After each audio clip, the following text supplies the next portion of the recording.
Last Sunday morning, I walked into my sister's kitchen to find the most beautiful chocolate cake I'd ever seen sitting on the counter. Perfect frosting, delicate decorations, the kind of professional-looking cake that takes hours to make. When I asked my 8-year-old niece, Lily, who had baked it, she looked around nervously, then whispered something that made my blood run cold. My dad. He came back last night. Lily's father, my brother-in-law Marcus, had been missing for 6 months. The police had called off the search. We'd held a memorial service. My sister Emma was trying to move on with her life as a single mother. But here's what I didn't know. That cake was just the beginning. And what I discovered about Marcus's disappearance would reveal a family secret so shocking that it would change everything we thought we knew about love, sacrifice, and what it really means to protect the people you care about most. My name is Jessica, and I'm about to tell you the most incredible story of my life. This isn't just about a mysterious cake or a missing father's return.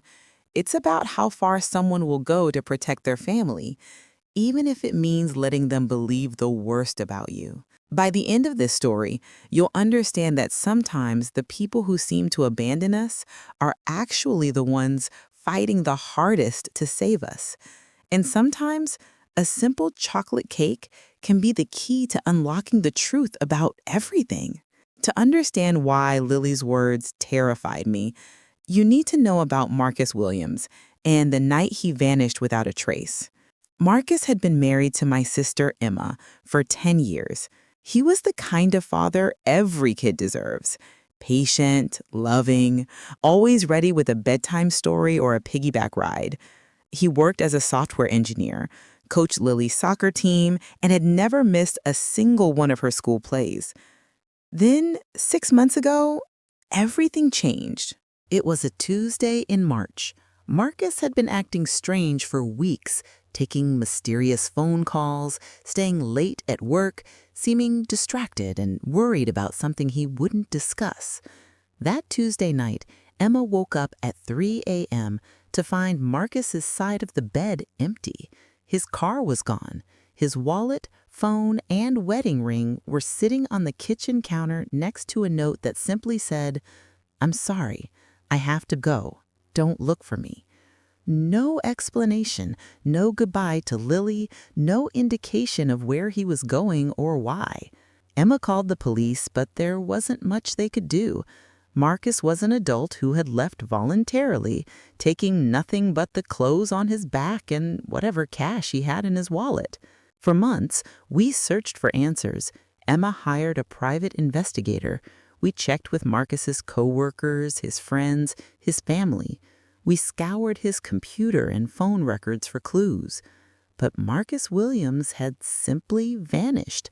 No credit card usage, no phone activity, no sightings.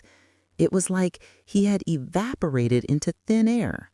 The police eventually classified it as a voluntary missing person case and moved on to other priorities. The private investigator ran out of leads. Even Marcus's own parents stopped calling with theories about where he might be. Watching my sister try to hold her life together was heartbreaking. Emma went from being a happily married mother to a single parent overnight, with no explanation for why her husband had abandoned their family. She had to explain to 8-year-old Lily why Daddy wasn't coming home. She had to handle all the household responsibilities alone. She had to deal with the whispers and speculation from neighbors and friends. But the worst part was the not knowing. Was Marcus dead? Was he in trouble? Had he left them for another woman? Was he having some kind of mental breakdown? The uncertainty was eating Emma alive. Lily handled her father's disappearance the way most 8-year-olds would, with confusion, anger, and a stubborn refusal to accept that he was really gone. She kept setting a place for him at dinner. She would ask Emma every night if Daddy was coming home tomorrow. She drew pictures of their family, with Marcus included, and hung them all over her bedroom.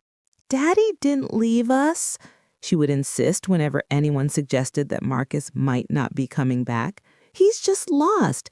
He'll find his way home." Em and I tried to gently prepare Lily for the possibility that Marcus might never return, but she refused to listen. After 4 months with no word from Marcus, Emma made the difficult decision to hold a memorial service, not because we knew he was dead, but because she needed some kind of closure to move forward with her life. The service was small and awkward. How do you memorialize someone who might still be alive? How do you say goodbye to someone who chose to leave? Lily refused to attend. She locked herself in her room and wouldn't come out, insisting that having a memorial service for Daddy was stupid because he wasn't dead. Looking back, maybe we should have listened to her. Emma slowly began to rebuild her life again. She started therapy to deal with the abandonment and betrayal. She joined a support group for single mothers. She even went on a few dates, though she wasn't ready for anything serious. Lily seemed to be adjusting too. She stopped setting a place for Marcus at dinner. She stopped asking when he was coming home.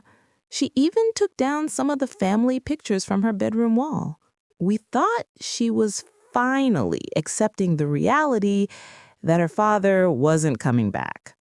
We were wrong. Last Sunday, I went over to Emma's house for our weekly family breakfast. Emma was still in her pajamas, looking exhausted. She'd been working extra hours to make ends meet, and the stress was showing. "I'll start the coffee," I told her. "You go get dressed." That's when I walked into the kitchen and saw the cake. It was sitting on the counter like it had always been there. A 3-layered chocolate cake with perfect buttercream frosting and delicate sugar flowers. The kind of cake you'd see in a bakery window, not something you'd expect to find in a single mother's kitchen on a Sunday morning. When Lily came downstairs for breakfast, I pointed to the cake. "Lily, honey, who made this beautiful cake?" She froze, her eyes darting between me and the cake. For a moment, she looked like she was going to lie. Then she glanced toward the stairs to make sure her mother wasn't coming down yet. "My dad," she whispered. "He came back last night?" My heart stopped. "What do you mean he came back?" "He was in my room when I woke up. He said he missed me and wanted to make me something special. So we went to the kitchen and baked a cake together." I stared at this 8-year-old girl, trying to process what she was telling me. "Lily, are you sure you didn't dream this?" She shook her head emphatically. "It wasn't a dream, Aunt Jess. Daddy was really here. He taught me how to make the frosting flowers. Look." Lily led me to the kitchen counter and pointed to a small pile of sugar flowers that hadn't made it onto the cake. "Daddy said these were practice flowers. He said I did a good job for my first time." I picked up one of the flowers. It was perfectly crafted, clearly made by someone with professional level baking skills. There was no way an 8-year-old had made these alone. But there was also no way Marcus had been in this house last night. Emma would have heard him. She would have called me, called the police, called someone. "Lily, where's your dad now?" "He had to leave before Mommy woke up. He said it wasn't safe for him to stay, but he wanted me to know he was okay and that he loves me."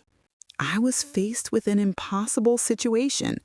Either my 8-year-old niece was having elaborate hallucinations about her missing father, or Marcus Williams had somehow snuck into his own house in the middle of the night to bake a cake with his daughter. Both options seemed equally unlikely. I decided not to tell Emma about Lily's story until I could figure out what was really going on. If Lily was having some kind of psychological break, Emma didn't need the additional stress. If Marcus had actually been there, well, that raised even more questions. That afternoon, while Emma was taking a nap, I sat down with Lily for a more detailed conversation. "Lily, I need you to tell me exactly what happened last night. Start from the beginning." She took a deep breath like she was preparing to tell a very important story. I woke up because I heard someone in the kitchen. At first, I thought it was Mommy getting a glass of water, but then I heard humming, and it sounded like Daddy's humming. What did you do? I got out of bed and went to look, and there was Daddy, standing at the counter with flour and eggs and chocolate. He looked different, though. Different how? Thinner, and his hair was longer, and he had a beard, but it was definitely Daddy. Lily continued her story, and with each detail, I became more convinced that either she was an incredibly creative storyteller or something impossible had actually happened.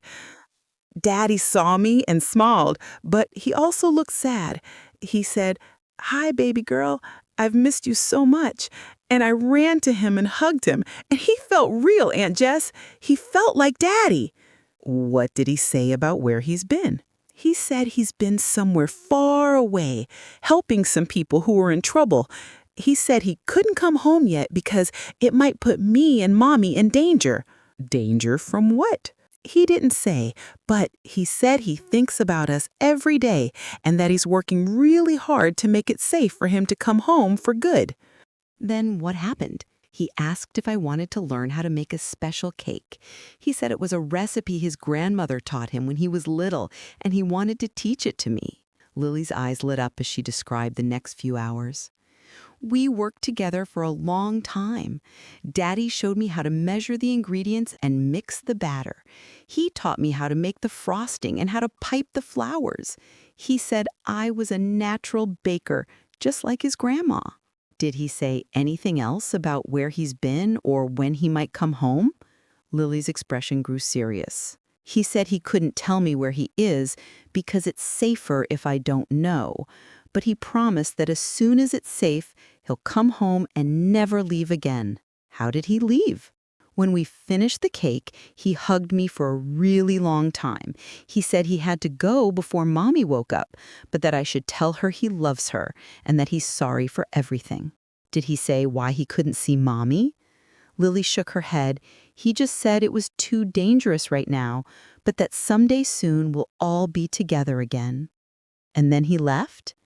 He kissed my forehead and said, "Take care of Mommy for me, okay?" And then he went out the back door. I watched from my window, but I couldn't see where he went. After talking to Lily, I decided to look for any physical evidence that Marcus had actually been in the house. I checked the back door. It was unlocked, which was unusual for Emma, who had become very security conscious since Marcus disappeared. I examined the kitchen more carefully. There were traces of flour on the counter that Emma definitely hadn't left there. The mixing bowls in the dishwasher were ones I'd never seen Emma use. Most convincingly, there were size 11 footprints in the garden outside the back door. Marcus wore size 11 shoes. Emma wore size 7, and Lily wore children's size 2. Someone with large feet had definitely been in that garden recently. I asked Lily if she remembered anything specific about the cake recipe. Daddy said it was called Grandma Rose's Chocolate Heaven Cake. He said his grandma used to make it for special occasions. I felt a chill. Marcus's grandmother Rose had died when he was 12, but he used to talk about her chocolate cake all the time. He'd tried for years to recreate the recipe, but could never get it quite right. The cake on Emma's counter tasted exactly like Marcus had always described his grandmother's cake. I was faced with a choice.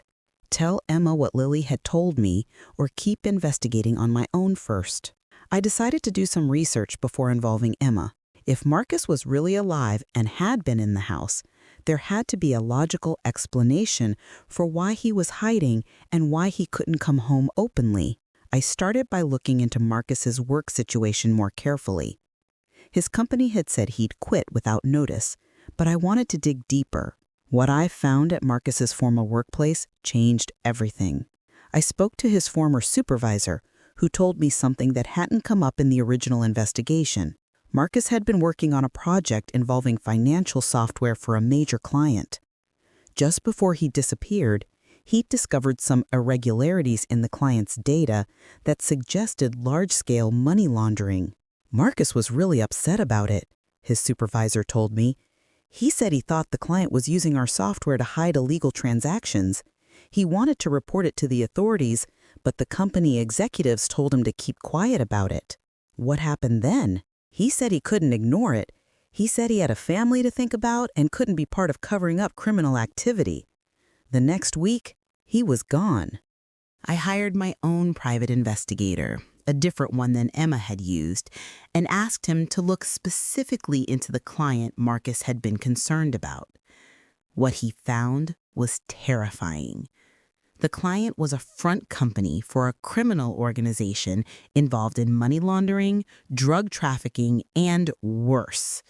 Several people who had tried to expose their activities over the years had ended up dead or missing. Marcus hadn't abandoned his family. He'd discovered something that put all of them in danger, and he'd disappeared to protect them. My private investigator had contacts in federal law enforcement. Through them, I learned that Marcus Williams was indeed alive and had been working with the FBI for the past 6 months. He'd gone into hiding after receiving credible death threats related to his discovery of the money laundering operation. The FBI had been using his information to build a case against the criminal organization, but it was taking time to gather enough evidence for arrests. Marcus had been living in a safe house, helping the FBI understand the technical aspects of how the money laundering software worked. He couldn't contact his family because any communication could be traced and put them in danger. But according to my FBI contact, Marcus had been going through severe depression being separated from his family. He'd been begging for permission to see Lily and Emma, even briefly. The FBI had finally agreed to let him make one supervised visit to his house under strict security conditions. He was supposed to observe his family from a distance and then return to the safe house. Instead, Marcus had snuck into his own home to spend a few hours with his daughter. He violated every security protocol we had in place, the FBI agent told me. But I understand why he did it. The man was desperate to see his child. The next day, I got a call from the FBI agent. "The arrests are happening today. We've got enough evidence to take down the entire organization. Marcus will be able to come home by the end of the week." What should I tell my sister? Tell her to be ready for the best surprise of her life. I decided to prepare Emma gradually. I started by mentioning that I'd been doing some research into Marcus's disappearance and that I thought there might be more to the story than we knew. "Jess, I've accepted that he's gone," Emma said. "I can't keep hoping for something that's never going to happen. What if I told you there was a chance, just a chance, that Marcus didn't leave because he wanted to?" Emma stared at me. "What are you talking about?" I told her about my investigation, about the money laundering discovery, about the FBI case. I watched her face go through every emotion possible. "Are you telling me that Marcus has been alive this whole time? That he's been in hiding to protect us?" "That's exactly what I'm telling you." When I told Lily that her father would be coming home soon, she wasn't surprised at all. "I knew Daddy would come back," she said matter-of-factly. "He promised he would when it was safe." "Lily, did you really see Daddy that night, or did you dream it?" She looked at me like I was asking a silly question. "I really saw him, Aunt Jess. We really baked the cake together. Daddy's really coming home." 3 days later, Emma got a phone call from an FBI agent asking if she could be home at 6 p.m. for an important visit. Emma, Lily, and I waited in the living room, all of us nervous and excited and terrified. At exactly 6 p.m., there was a knock on the door. Emma opened it to find Marcus standing on her doorstep, flanked by 2 FBI agents. He looked exactly like Lily had described. Thinner, longer hair, beard, but unmistakably Marcus. "Hi, Em," he said, his voice breaking. "I'm sorry I'm late." What followed was the most emotional reunion I've ever witnessed. Emma collapsed into Marcus's arms, crying and hitting him and hugging him all at the same time. Lily launched herself at her father like she'd been waiting for this moment her entire life. Over the next few hours, Marcus explained everything. The money laundering discovery, the death threats, the FBI protection, the months of isolation and fear. "I wanted to tell you," he said to Emma. "Every day I wanted to call you and explain, but they said any contact could put you and Lily in danger. I couldn't risk that. But you came back that night," Emma said, looking at the remains of the chocolate cake. "You risked everything to bake a cake with Lily." Marcus looked embarrassed. "I was going crazy being away from you both. The FBI let me observe the house from a distance just to see that you were okay. But when I saw Lily's bedroom light on, I couldn't help myself. I had to see her, even if it was just for a few hours." "Why a cake?" I asked. Marcus smiled. "Because Lily used to ask me to teach her how to bake. I kept promising I would, but I was always too busy with work or other things. When I saw her that night, I realized I might not get another chance for a long time. I wanted to give her something special, something that was just ours." He looked at Lily, who was sitting in his lap like she never planned to let him go again. "Plus, I remembered how my grandmother used to say that baking with someone was the best way to show them you love them. I wanted Lily to know how much I love her, even if I couldn't stay." The criminal organization was successfully prosecuted, with Marcus's testimony playing a crucial role in their conviction. The threat to his family was eliminated, and he was free to return to his normal life. But normal looked different now. Marcus had learned what it felt like to lose everything that mattered to him. Emma had learned what it felt like to be abandoned, and then to discover that the abandonment was actually the ultimate act of love. Their marriage was stronger than ever, built on a new understanding of what they meant to each other. Marcus kept his promise to teach Lily how to bake. Every Sunday, they spend the morning in the kitchen together, making everything from simple cookies to elaborate cakes. They've recreated Grandma Rose's chocolate heaven cake dozens of times, perfecting the recipe and the technique. But Lily says the first one they made together, the one from that secret night, will always be the most special. "That cake brought Daddy home," she tells people. "It was magic." Looking back on this experience, I've learned something important about assumptions and truth. When Marcus disappeared, we assumed the worst. We assumed he had abandoned his family, chosen something else over his wife and daughter, decided that his responsibilities weren't worth staying for.